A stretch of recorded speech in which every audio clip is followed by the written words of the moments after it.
Resumen de breve historia del futuro libro de Jacques Attali, parte 4, mientras, algunos creyentes propondrán el regreso de la teocracia.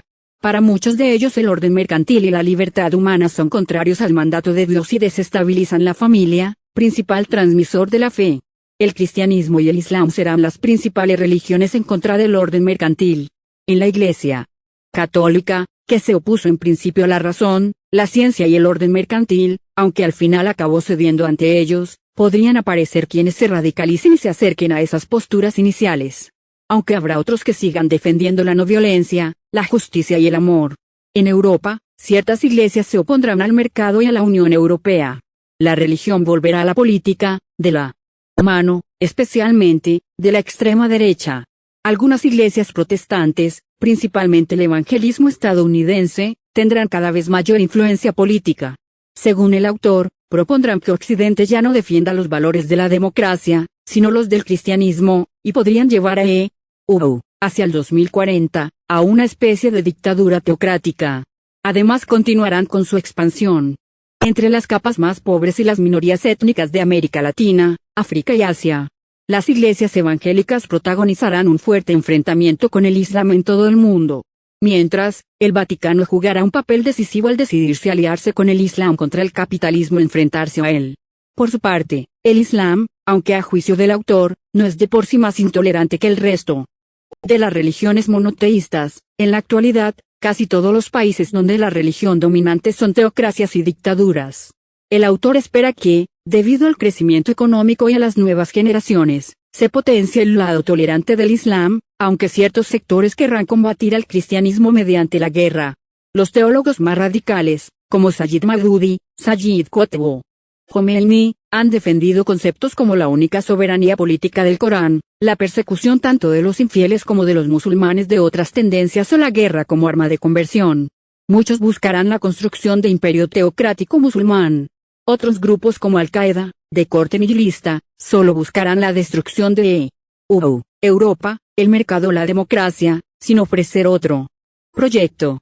Mientras, se seguirá usando el Islam para defender reivindicaciones nacionalistas, como ya hicieron los almohades, el FIS argelino y el Hamas palestino.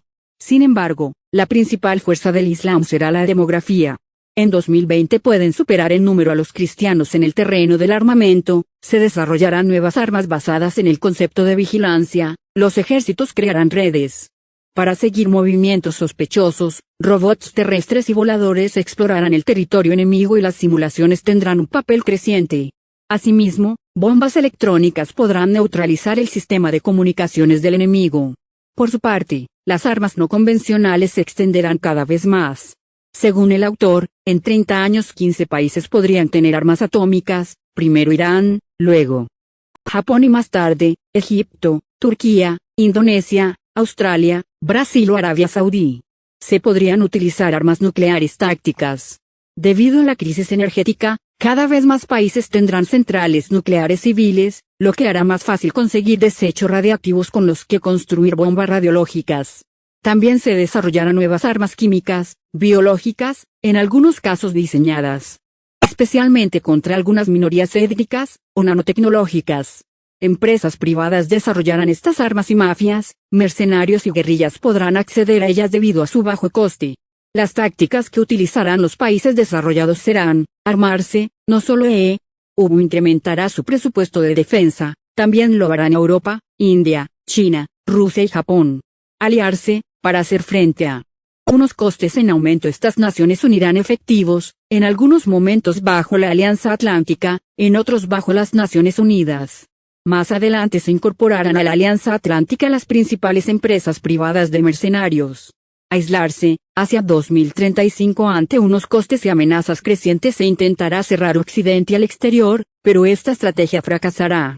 Negociar, tanto la ONU como un número creciente de otras organizaciones, como la Comunidad de San Egidio o la Fundación Carter, intentarán prevenir la violencia.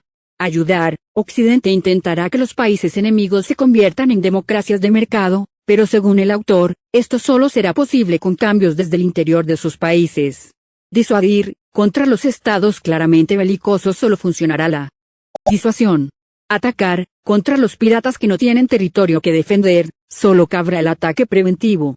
El aumento de las potencias nucleares y su posible caída en manos de piratas incrementará el riesgo de una guerra atómica. Mientras tanto se seguirá luchando por el petróleo, tanto en los lugares de producción como de transporte, y por el agua, son las guerras de escasez. Habrá tanto guerras por unificar etnias y pueblos como por impedir toda clase de secesiones, es decir, habrá múltiples guerras civiles y es de esperar que vuelvan a ocurrir genocidios como en el pasado. Adquirir o conservar una zona de influencia o acallar problemas internos seguirán siendo habituales a la hora de iniciar conflictos entre países. Los piratas, religiosos, nihilistas o solo criminales, intentarán acabar con los sedentarios y quizá lo consigan. Como ya le pasó al Imperio Romano, no será el África de mañana la que se parecerá un día al Occidente de hoy, sino Occidente entero el que podría mañana recordarnos al África de hoy. Si todos los conflictos anteriores confluyen en un mismo momento, se producirá el hiperconflicto. Con el advenimiento del hiperimperio, los estados no tendrán la capacidad de pararlo. Podría iniciarse en Taiwán, México o Oriente Próximo, donde se unen los principales conflictos, o con un ataque nuclear por sorpresa de Irán y Pakistán contra Occidente.